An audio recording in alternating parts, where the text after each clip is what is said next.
टरबुजामुळे 4 लोकांचा मृत्यू झालाच नाही याचं सत्य भलतंच निघालं. गेल्या 4-5 दिवसापासून सांगितलं जात होतं, मुंबईतील एका कुटुंबातील 4 लोकांनी बिर्याणीनंतर टरबूज खाल्लं आणि त्यामुळे त्यांचा मृत्यू झाला. पण आता या प्रकरणामध्ये एक धक्कादायक माहिती समोर आली आहे.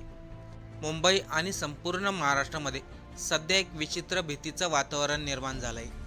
लोकांनी अचानक टरबूज खाणं कमी केलं, तर काही लोकांनी पूर्णपणे बंदच केलं. आणि हे सर्व घडतंय कलिंगडच्या सीझनमध्ये. या सीझनमध्ये टरबूज हा सर्वात जास्त खाल्ला जातो, पण आता त्याच टरबूजापासून लोक लांब पळताना दिसत आहेत. पण कलिंगडाबाबत ही भीती निर्माण झाली तरी कशी, ही आपल्याला सर्वांनाच माहिती आहे. पण आपला मूळ मुद्दा असा आहे की कुटुंबातील 4 लोकांचा टरबुजामुळे जीव गेलाच नाही, कारण दुसरंच होतं. नेमकं काय कारण होतं तेच आपण या व्हिडिओमधून पाहणार आहोत. चॅनलवरती नवीन असाल तर सबस्क्राईब करायला विसरू नका. सर्वात अगोदर नेमकं काय घडलं हे आपण अगदी 1 मिनिटात समजून घेऊ. त्यानंतर हे पाहू नेमकं हे सर्व कशामुळे घडलं. या भीतीचं मूळ कारण आहे मुंबईच्या पायधुनी परिसरामधील घडलेली एक घटना. 25 एप्रिलच्या रात्री घडलेल्या या घटनेने सर्वांना हादरवून सोडलंय. डोकाडिया कुटुंब एक साधं, शांत आणि मनमिळावू कुटुंब. 25 एप्रिलच्या रात्री त्यांच्या घरी जेवणासाठी काही पाहुणे आले होते. वातावरण नेहमीसारखं शांतच होतं. कुटुंबात आनंद होता. खाणं पिणं गप्पा सर्व काही व्यवस्थित पार पडलं. डोकाडिया कुटुंबांनी काय केलं पाहुण्यांसोबत बिर्याणी खाल्ली. तसेच सॉस, दही, ताक आणि काही तळलेले पदार्थ खाल्ले. त्याच रात्री जेवणाचा कार्यक्रम आटोपल्यानंतर सर्व पाहुणे निघून गेले. त्यावेळेस डोकाडिया कुटुंबातील 4 लोकांनी घरामध्ये फ्रीजमध्ये ठेवलेलं टरबूज कापलं आणि ते घरातील 4ही जणांनी खाल्लं. त्यानंतर कुटुंबातील सदस्यांना त्रास जाणवायला लागला. घरामध्येच एका लहान मुलीचा मृत्यू झाला. बाकीच्या तिघांना हॉस्पिटलमध्ये दाखल केलं आणि हॉस्पिटलमध्ये गेल्यानंतर त्या तिघांचाही मृत्यू झाला. म्हणजे अवघ्या काही तासामध्ये कुटुंबातील 4 लोकांचा मृत्यू झाला. आता या घटनेनंतर स्वाभाविकपणे संशयाची सुई गेली ती कलिंगडावर. कारण की सर्वात शेवटी आणि झोपण्याच्या अगोदर डोकाडिया कुटुंबाने कलिंगड खाल्लं होतं. जेव्हा अब्दुल डोकाडिया यांना हॉस्पिटलमध्ये दाखल करण्यात आलं होतं, तेव्हा त्यांनी डॉक्टरांना सर्व काही सांगितलं होतं. यानंतर सुरुवातीला 2 कारणं जास्त चर्चेत आले. एक म्हणजे विरुद्ध आहार आणि दुसरं म्हणजे फूड पॉयझनिंग. आता खरा खेळ आणि खरं कारण इथूनच स्पष्ट होणार होतं. लोकांमध्ये चर्चा सुरू झाल्या. बिर्याणी खाल्ल्यानंतर कलिंगड खाल्लं आणि त्याचं रिॲक्शन झालं, किंवा कलिंगड खराब होतं.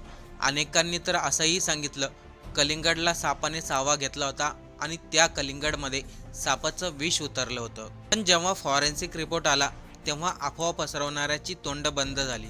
त्या रिपोर्टमध्ये स्पष्टपणे लिहिलं होतं, डोकाडिया कुटुंबातील ज्या 4 लोकांचा मृत्यू झाला त्यांच्या शरीरामधील अवयव हिरवट पडले होते. मेंदू, हृदय, आतडी हे सर्व काही हिरवट झाले होते. त्यावरून पोलिसांच्याही लक्षात आलं हा काही फूड पॉयझनिंगचा प्रकार नाही. म्हणजे डोकाडिया कुटुंबासोबत काहीतरी वेगळं घडलंय असा प्रश्न निर्माण झाला. जेव्हा अब्दुल डोकाडिया यांचा रिपोर्ट आला तेव्हा अनेकांना धक्का बसला. त्यांच्या शरीरामध्ये जास्त प्रमाणामध्ये मॉर्फिन सापडलं. मॉर्फिन हे शक्तिशाली औषधी घटक आहे. मॉर्फिन शक्यतो शरीरामधील वेदना कमी करण्यासाठी वापरलं जातं.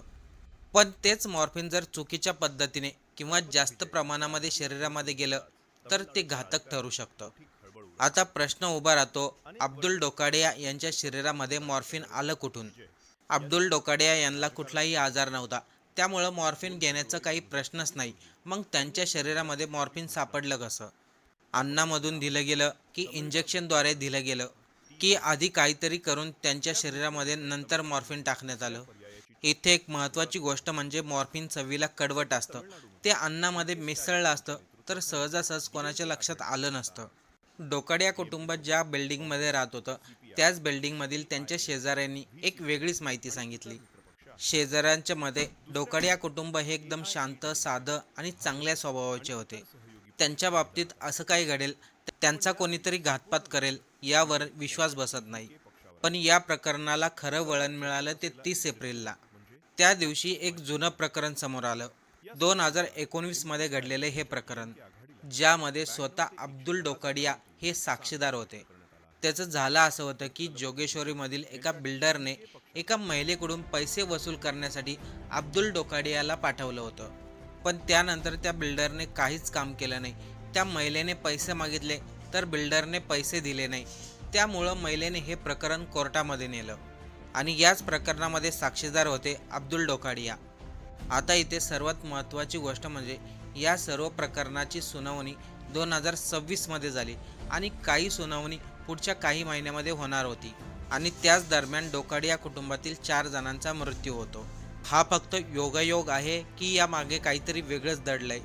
आता हा प्रश्न अधिक गंभीर होत चाललाय, कारण की जर एखाद्या साक्षीदाराला गप्प करायचा असेल आणि काहीतरी घडवून आणलं असेल तर हा फक्त अपघात नाही तर घातपात आहे.